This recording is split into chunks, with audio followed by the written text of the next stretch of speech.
Assalamualaikum warahmatullahi wabarakatuh. Perkenalkan, nama saya Humaydi, NPM 3062056106, semester 2, Prodi Pendidikan Guru Sekolah Dasar. Dan teman saya. Assalamualaikum warahmatullahi wabarakatuh. Perkenalkan, nama saya Fatmawati. Nomor pokok mahasiswa 3062056105. Kami di sini ingin menjelaskan tentang kurikulum IPA SD. Jadi langsung saja ke materi selanjutnya.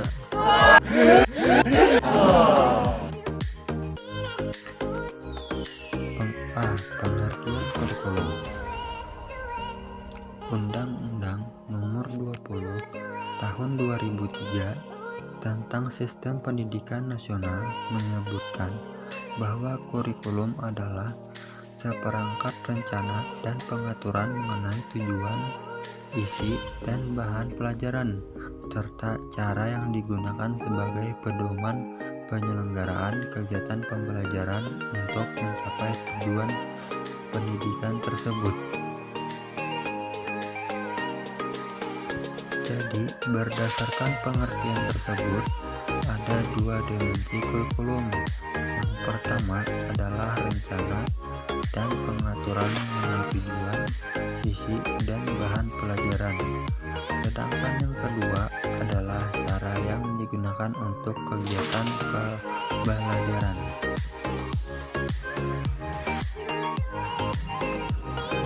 B.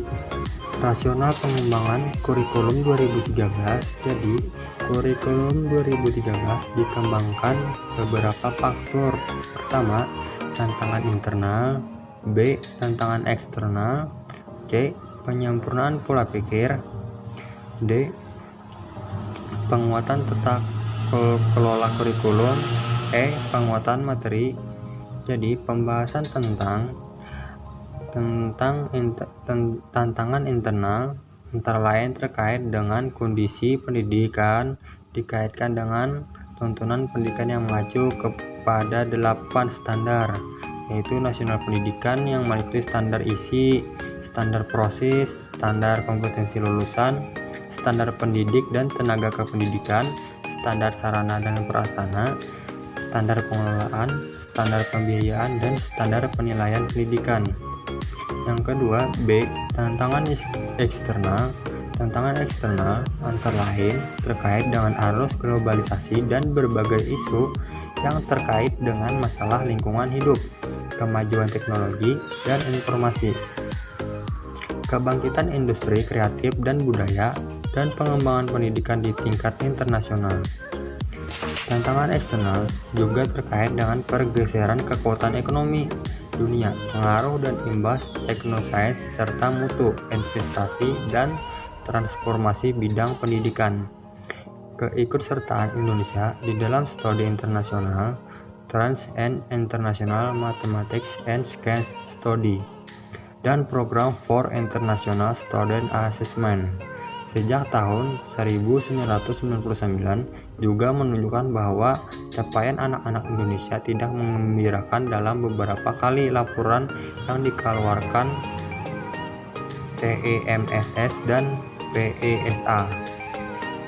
Hal ini disebabkan antara lain banyaknya materi uji yang ditanyakan di TEMSS dan PESA tidak terdapat dalam kurikulum Indonesia. Selanjutnya, penyempurnaan pola pikir. Kurikulum 2013 dikembangkan dengan penyempurnaan pola pikir. Jadi, pola pembelajaran yang pusat pada guru, pembelajaran satu arah, pola pembelajaran terisolasi secara jejaring, dan pola pembelajaran pasif menjadi pembelajaran aktif mencari, dan pola belajar sendiri menjadi belajar kelompok. Yang D. Penguatan tata kelola kurikulum. Jadi, kurikulum 2013 dilakukan penguatan tata kelola, yaitu tata guru kerja yang bersifat individual diubah menjadi tata kerja yang bersifat kolaboratif.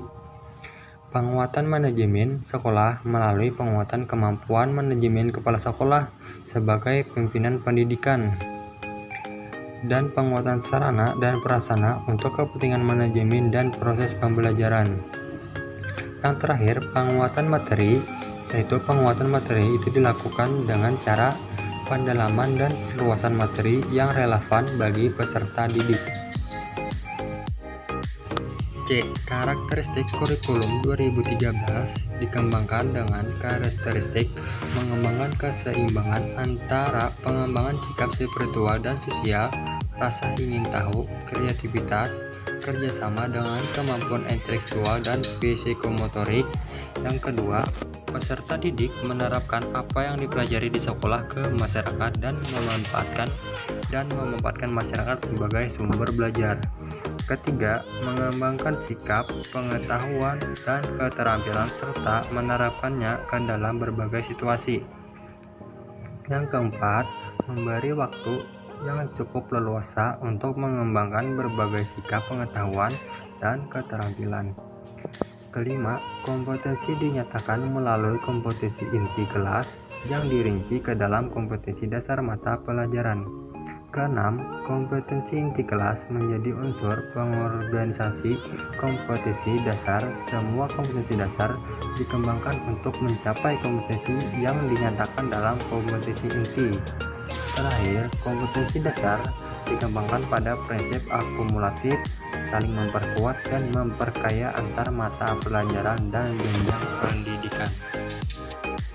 D.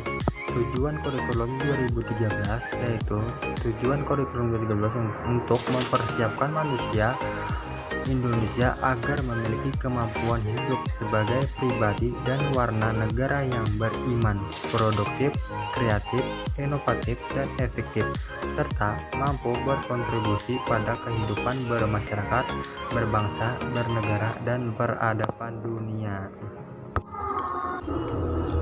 Materi selanjutnya yaitu kerangka dasar kurikulum. Kerangka dasar kurikulum memiliki dua landasan, yaitu landasan filosofis dan landasan yuridis. Landasan filosofis merupakan landasan yang mengarahkan kurikulum kepada manusia apa yang akan dihasilkan kurikulum. Maksud dari landasan tersebut ialah memberikan pengembangan seluruh potensi kepada peserta didik untuk menjadikan manusia sebagai orang yang berkualitas. Yang kedua, landasan yuridis. Landasan yuridis merupakan ketentuan hukum yang dijadikan dasar untuk pengembangan kurikulum. Adapun contohnya yaitu 1. Undang-Undang Dasar Negara Republik Indonesia tahun 1945. Yang kedua, Undang-Undang Nomor 20 Tahun 2003 tentang Sistem Pendidikan Nasional. Yang ketiga, Undang-Undang Nomor 17 Tahun 2005 tentang Rencana Pembangunan Jangka Panjang Nasional beserta segala ketentuan yang dituangkan Rencana Pembangunan Jangka Menengah Nasional. Yang keempat, Peraturan Pemerintah Nomor 19 Tahun 2005 tentang Standar Nasional Pendidikan, sebagaimana telah diubah dengan Peraturan Pemerintah Nomor 32 Tahun 2013 tentang perubahan atas Peraturan Pemerintah Nomor 19 Tahun 2005 tentang Standar Nasional Pendidikan. F. Struktur kurikulum.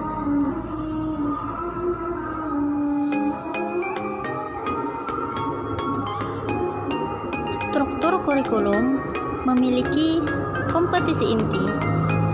Apa sih yang dimaksud dengan kompetensi inti? Yuk, mari kita simak bersama. Kompetisi inti dirancang seiring dengan meningkatnya usia peserta didik pada kelas tertentu. Melalui kompetensi inti, integrasi vertikal berbagai kompetisi dasar pada kelas yang berbeda dapat dijaga. Adapun rumusan kompetensi inti menggunakan notasi sebagai berikut. Yang pertama, kompetisi inti 1. Kompetisi inti 1 lebih merujuk kepada sikap spiritual. Yang kedua, kompetisi inti 2. Kompetisi ini lebih menuju kepada sikap sosial. Sedangkan kompetisi inti 3 lebih merujuk kepada pengetahuan. Dan kompetisi 4 lebih menunjukkan sikap keterampilan. Kurikulum yang mulai berlaku pada tahun 2006 standar isi memberikan suasana baru dalam dunia pendidikan, terutama untuk mata pelajaran IPA yang memungkinkan baik guru maupun siswa dapat memberdayakan potensi dan kemampuan yang ada. Merujuk pada pengertian IPA, maka hakikat IPA meliputi 4 unsur, yaitu produk, proses, aplikasi, dan sikap. Yang pertama, produk. Apa sih yang dimaksud dalam produk? Produk itu berupa fakta, prinsip, teori, dan hukum. Yang kedua, proses. Proses di sini merupakan prosedur pemecahan masalah melalui metode ilmiah. Metode ilmiah meliputi pengamatan, penyusunan, hipotesis, perancangan, eksperimen, percobaan, atau penyelidikan. Pengajuan hipotesis melalui eksperimen, yaitu evaluasi, pengukuran, dan penarikan kesimpulan. Yang ketiga, aplikasi. Aplikasi yang dimaksud di sini ialah penerapan metode atau kerja ilmiah dan konsep IPA dalam kehidupan sehari-hari. Yang keempat, sikap. Sikap yang dimaksud ialah rasa ingin tahu tentang objek, fenomena alam, makhluk hidup, serta hubungan sebab akibat yang menimbulkan masalah baru yang dapat dipecahkan melalui prosedur yang benar.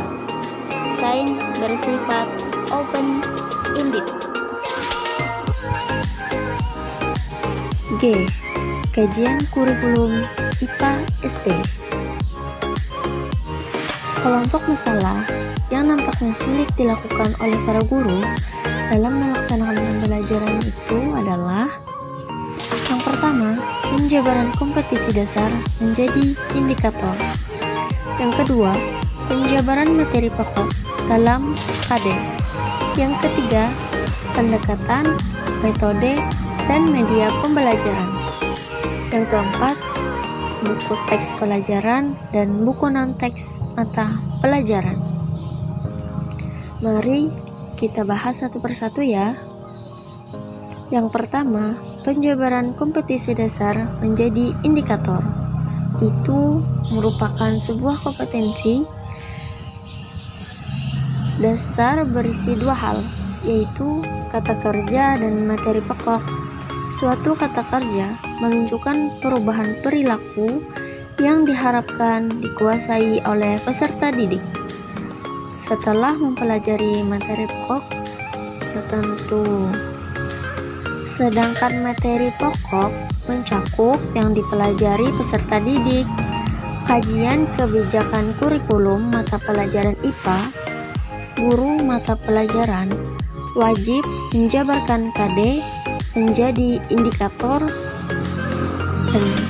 dan setiap KD dapat dijabarkan menjadi 3 atau lebih indikator. Indikator juga selalu berisi dua hal, yaitu suatu kata kerja yang menunjukkan perubahan perilaku yang diharapkan terjadi setelah peserta didik menjadi uraian materi pokok tertentu. Uraian materi pokok yang di lingkupnya terbatas. Kata kerja dalam KD mungkin sudah operasional dan mungkin juga belum operasional, tetapi kata kerja dalam indikator harus operasional, artinya dapat diobservasi, dikerjakan, dan diukur atau disusun instrumennya penilaian. Yang kedua, penjabaran materi pokok dalam KD menjadi uraian materi pokok dalam indikator. Maksudnya ialah materi pokok dalam KD adalah materi minimal dari segi cakupan materi, yaitu keluasan dan kedalaman materi. Materi minimal artinya batas bawah, tetapi batas atas tidak ditetapkan. Tidak hanya batas atas menyebabkan guru IPA mengalami kesulitan dalam menyusun silabus dan RPP. Namun, hal ini justru memberikan keleluasaan bagi guru untuk berkreasi sepanjang semua komponen pembelajaran mendukung. Materi pokok harus diuraikan menjadi uraian materi pokok dengan dasar keluasan dan kedalaman materi. Yang ketiga, pendekatan, metode, dan media pembelajaran, yaitu dalam latar belakang tentang standar isi mata pelajaran disebutkan tujuan pelajaran dicapai oleh peserta didik melalui berbagai pendekatan, antara lain pendekatan induktif dalam bentuk proses inkuri ilmiah pada tataran inkuri terbuka. Proses inkuri ini bertujuan untuk menumbuhkan kemampuan berpikir, bekerja, dan bersikap ilmiah, serta berkomunikasi sebagai salah satu aspek penting keterampilan proses sains dan kecakapan hidup. Media dalam pembelajaran sekarang sudah mulai melibatkan media yang bervariasi atau multimedia. Tayangan juga dapat digunakan secara interaktif. Penggunaan multimedia membantu dalam mengatasi keterbatasan ruang, waktu, dan proses. Objek yang terlalu besar atau terlalu kecil mungkin disajikan kepada siswa dalam bentuk multimedia. Peristiwa yang memerlukan waktu relatif lama dapat diatasi dengan penggunaan multimedia. Dan pembahasan yang terakhir yaitu buku teks pelajaran dan buku non-teks mata pelajaran. Maksudnya ialah guru mata pelajaran akan sangat terbantu dengan adanya buku teks pelajaran yang telah dinilai dari aspek menurut kajian kebijakan kurikulum IPA, antara lain sebagai berikut. Yang pertama, komponen kelayakan isi, yaitu cakupan materi, akurasi materi, pemutakhiran, mengandung wawasan produktivitas, merangsang keingintahuan, mengembangkan kecakapan hidup, mengembangkan wawasan ke-Indonesia, dan kontekstual. Yang kedua, komponen kebahasaan, yaitu sesuai dengan perkembangan peserta didik, komunikatif, dialogis, dan interaktif. Koherensi dan keruntutan